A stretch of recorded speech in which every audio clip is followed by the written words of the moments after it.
तो मैं आपको बता रहा हूँ torque and potential energy on dipole. ठीक है, तो देखिए मान लो एक डाइपोल है जिसका ये चार्ज माइनस क्यू है प्लस क्यू है, और जो बीच का डिस्टेंस है ये दैट इज डी, और इलेक्ट्रिक फील्ड हॉरिजेंटल है। ऐसे में इलेक्ट्रिक फील्ड दिखा रहा हूँ, जहाँ पे ये डाइपोल है वहाँ पे इलेक्ट्रिक फील्ड ई के बराबर है, और इलेक्ट्रिक फील्ड और डाइपोल के बीच के एंगल थीटा है। अच्छा, ये इलेक्ट्रिक फील्ड का डायरेक्शन है, और ये डाइपोल का डायरेक्शन होगा। डाइपोल का डायरेक्शन निगेटिव से पॉजिटिव चार्ज की तरफ होता है, निगेटिव से पॉजिटिव चार्ज की तरफ डाइपोल का डायरेक्शन होता है। तो ऐसे है इलेक्ट्रिक फील्ड, ऐसे है। अब मुझे निकालना है टॉर्क, बताइए। तो टॉर्क किससे आता है? फोर्स से आता है। तो सबसे पहले इसमें फोर्स निकालेंगे। फोर्स के लिए क्या करेंगे, ऐसे दिखाएंगे, ये पॉजिटिव चार्ज है तो पॉजिटिव चार्ज से फोर्स इलेक्ट्रिक फील्ड के डायरेक्शन में होगा, दैट इज क्यू। और नेगेटिव चार्ज से फोर्स इलेक्ट्रिक फील्ड का अपोजिट होगा, दैट इज क्यू। ये फोर्स क्यू इधर, ये फोर्स क्यू इधर, अपोजिट। अच्छा, रोटेशनल मैकेनिक्स से पढ़ा जाता है कि अगर नेट फोर्स जीरो हो गया, देखो नेट फोर्स जीरो है, क्यू क्यू से कट गया, तो टॉर्क हर पॉइंट के अबाउट सेम होता है, हर पॉइंट के अबाउट सेम आता है। तो फिर इस पॉइंट के अबाउट भी सेम ही आएगा, इस पॉइंट के अबाउट भी सेम आएगा। तो अगर ये दूरी डी है, एक स्टेटमेंट यूज कर रहा हूँ, if net force on any system is zero then torque about any point will be same। तो इसके सेंटर ऑफ मास के अबाउट निकालो या इस एंड के अबाउट निकालो, टॉर्क हमेशा इक्वल आएगा। तो ये वाला एंगल थीटा है। तो टॉर्क क्या लिखोगे, टॉर्क इज, चलो सेंटर ऑफ मास के अबाउट निकाल लेते हैं।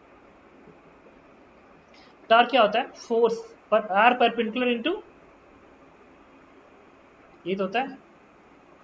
तो अच्छा, लाइन ऑफ फोर्स की परपेंडिकुलर दूरी ये है ना, ये है ना, ये लाइन ऑफ फोर्स है, इसकी परपेंडिकुलर सेंटर ऑफ मास ही है। अगर ये वाला एंगल थीटा हो तो ये भी एंगल थीटा है, थीटा।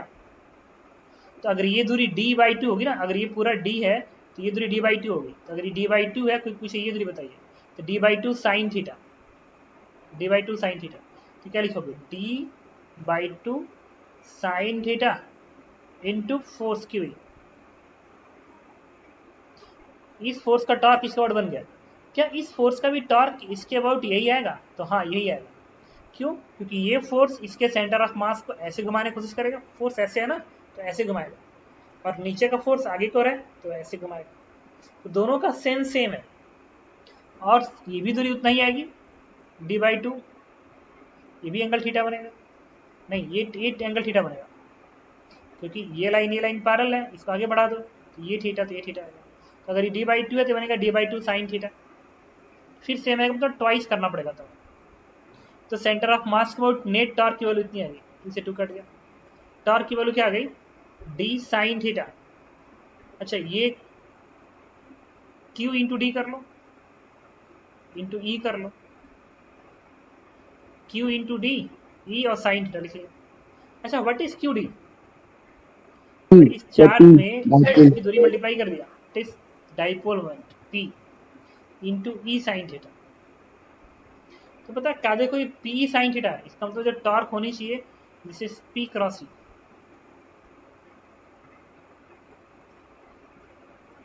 तो टॉर्क की वैल्यू आ गई पी क्रॉस ई। डायरेक्शन देखो कैसे निकालोगे, इससे निकाल सकते हो। देखो ये घुमा कैसे रहा है, घुमा ऐसे रहा है ना, सेंटर ऑफ मास के अबाउट, इसको ऐसे घुमा रहा है, फोर्स इधर लग रहा है, इधर लग रहा है, तो ऐसे घुमाएगा डाइपोल को। और ये जो पी क्रॉस ई है इसका भी डायरेक्शन वही है भाई, पी किधर है, पी ऊपर को है और ई इधर है ना, पी ऊपर की उधर, पी का डायरेक्शन है और ई का डायरेक्शन है, तो पी इधर ई इधर, तो पी क्रॉस ई, पी की तरफ फिंगर करो, ई की तरफ घुमाओ, जिधर फिंगर घूमता है ना टॉर्क उसी सेंस में आता है, उसी सेंस में आ गया वही सेंस दोबारा। मैं ऐसे ही घुमा रहा था, देखो पी की तरफ फिंगर को, ई की तरफ घुमाओ, जिधर फिंगर घूमेगा सेंस वही आएगा। तो ठीक है, ये सही है। तो यहाँ पे मैंने डिराइव कर लिया कि किसी भी डाइपोल पे जो टॉर्क लगता है this one is P cross. Sir direction एक और बता दीजिए। पी ऊपर को रहा है ना, पी ऊपर को रहा है और ई इधर है, तो पी की तरफ फिंगर करो, ई की तरफ घुमाओ, थंब बताएगा डायरेक्शन, थंब अंदर जा रहा है ना, अंदर अंदर डायरेक्शन, तो व्हाइट बोर्ड के प्लेन के अंदर को डायरेक्शन, टॉर्क डायरेक्शन अंदर कर। इनके पीछे सेंस क्या है? रोटेशन में दो चीज आती है, एक डायरेक्शन एक सेंस। टॉर्क का डायरेक्शन पी क्रॉस ई थंब बताएगा, और सेंस क्या है? जिधर फिंगर घूमता है वो घूमने का सेंस होता है, तो ये सेंस है टॉर्क का। मतलब पी क्रॉस ई से भी समझ में आ रहा है। तो किसी भी डाइपोल पे तुम टॉर्क का फॉर्मूला पी क्रॉस ई याद रखो, ठीक है। अब बात करेंगे हम लोग पोटेंशियल एनर्जी की। तो पोटेंशियल एनर्जी की अगर हम बात करेंगे तो याद करो कंजर्वेटिव फोर्स का वर्कडन, कंजर्वेटिव फोर्स का जो वर्कडन होता है, वर्कडन, वो minus of change in potential energy होती है। तो मान लो किसी टाइम पे ये एंगल थीटा है, किसी टाइम पे एंगल थीटा है, और टॉर्क का सेंस ऐसे आ रहा है ना, ऐसे आ रहा है, इस तरीके से आ रहा है, ऐसे उल्टा चल रहा है, उल्टा। तो वर्कडन क्या लिखोगे? अच्छा याद करो, मैंने बताया था रोटेशनल मैकेनिक्स में कि work done tau into D theta भी होता है। किसी ने कहा था सर इसको डिराइव करिए, तो tau into D theta use कर लो इसको। तो दैट इज टॉर्क के जगह पे क्या लिखोगे? P sine theta into D theta. Now interrogation करेंगे, लिमिट कहाँ से कहाँ तक। अच्छा एक बात बताते हैं, लिमिट इनिशियल से लिख लो, और यहाँ पे एक माइनस इन पता यूज करना पड़ रहा है सेंस की वजह से। देखो ये जो है थीटा घट रहा है ना, टॉर्क कैसे दे रहा है, थीटा उल्टा है, एक माइनस साइन लगा दिया, डी थीटा निगेटिव हो जाएगा। लिमिट, लिमिट अपने मन से कुछ भी यूज कर लो।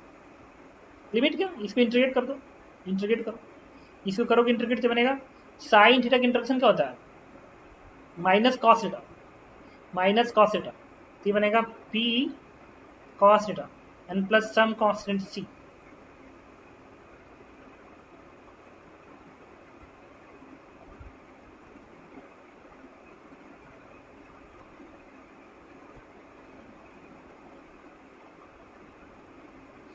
नहीं इसमें प्रॉब्लम है,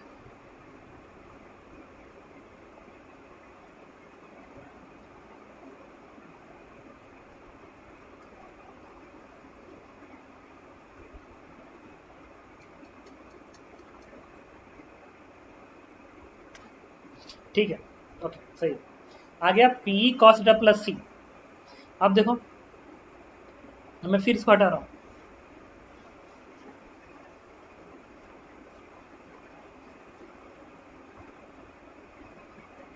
वर्कडन क्या होता है? Minus change of potential energy. Conservative force का वर्डन होता है minus change of potential energy. यहाँ से डेल्टा यू क्या बनेगा?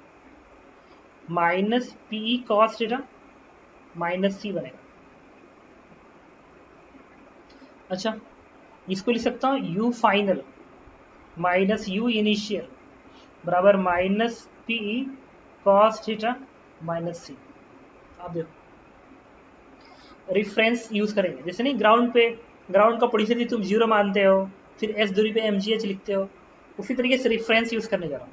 Late at theta equal to 90 potential energy is 0। Initial potential energy theta 90 को मैं मान रहा हूँ, यहाँ पे थीटा 90 को माना जाता है इनिशियल पोजीशन। अगर इनिशियल पोजीशन थीटा को 90 माना तो पोटेंशियल एनर्जी 0 मान रहा हूँ। इसका फायदा पता क्या था? 90 जब प्रेस करो तो अपने आप ही 0 हो जाएगा, इसलिए 90 यूज किया था। तो यहाँ से यू फाइनल की वैल्यू क्या आएगी? नहीं यू इनिशियल फाइनल जब भी तो यू आई लिखोगे,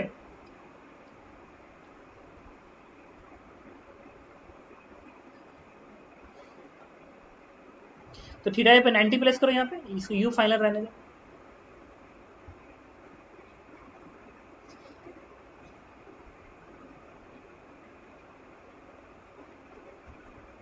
यू फाइनल पहले तो ये कांस्टेंट भी तो निकालना पड़ेगा, कांस्टेंट की वैल्यू कितनी है। तो इस फॉर्मूले में थीटा 90 को अगर यू आई 0 तो ये भी तो सेटिस्फाई करेगा। इसका मतलब कि अगर थीटा पे मैं 90 प्लेस करूं, 90 प्लेस करूं, अच्छा what is you final? You final is potential energy at theta angle, repeat कर रहा हूँ, what is u final? U final is potential energy at theta angle. And what is ui? Ui is potential energy at 90 degree. Ui is potential energy at 90 degree. Ui is potential energy at 90 degree and uf is potential energy at theta angle. तो अगर मैं theta पे 90 press कर दूं तो u final को मुझे क्या लिखना चाहिए? u फाइनल क्या लिखना चाहिए? अगेन जीरो, यू आई के बराबर हो जाएगा ना। अगर मैं थीटा पे 90 प्लेस करूं और मैं कहूं कि यू फाइनल क्या होना चाहिए, तो यू आई के बराबर होना चाहिए, यू आई के बराबर होना चाहिए। यू आई क्या है? जीरो। इससे क्या होगा? ये जीरो माइनस जीरो बनेगा, ये वैल्यू प्लेस करो इसमें, तो जीरो माइनस जीरो, और जब 90 प्लेस करो तो आ जाएगा जीरो माइनस सी। इसका मतलब कांस्टेंट वैल्यू क्या है? जीरो है।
देखो, अच्छा देखो, इंटीग्रेशन वाला जो टर्म था ना, उसी से कांस्टेंट के चक्कर से ही बच जाओ।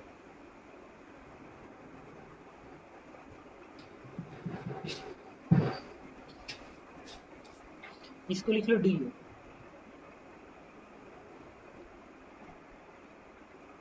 वर्डन किसके बराबर था?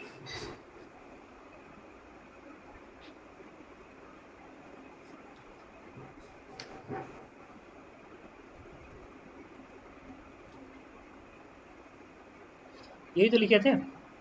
इसको पता क्या लिख सकते हो? इसको लिख सकते हो डी डब्ल्यू का इंटीग्रेशन, तभी तो डेल्टा डब्ल्यू बनेगा। और इसको लिख सकते हो माइनस डी यू का इंटीग्रेशन। सर आवाज कट रही है। आपकी आवाज ब्रेक हो रही है। तुम लोग अपना वीडियो बंद कर लो।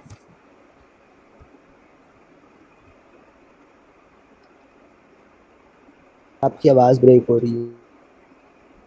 अभी सही है।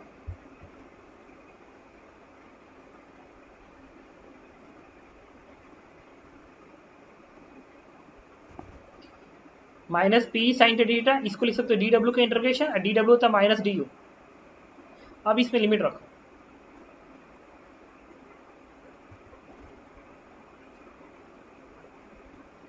मैंने कहा था ना कि थीटा 90 डिग्री होगी तो पोटेंशियल को जीरो मानना है।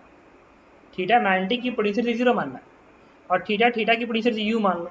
कर दो इंटीग्रेट, अभी आ जाएगा आंसर। माइनस दिस, ये बनेगा साइन क्या बनेगा? कॉस थीटा, तो बनेगा पीई कॉस थीटा। लिमिट 90 से जीरो, थीटा 90 थीटा, तो बनेगा यू बराबर, ये बनेगा माइनस, ये क्या बनेगा?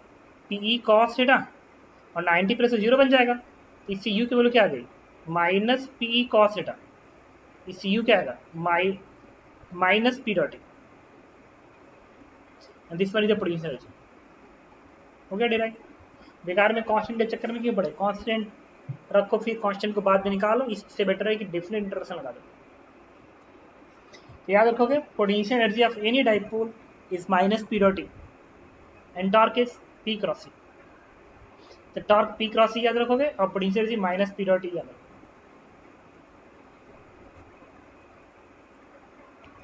ठीक है, डाउट हो तो बताओ।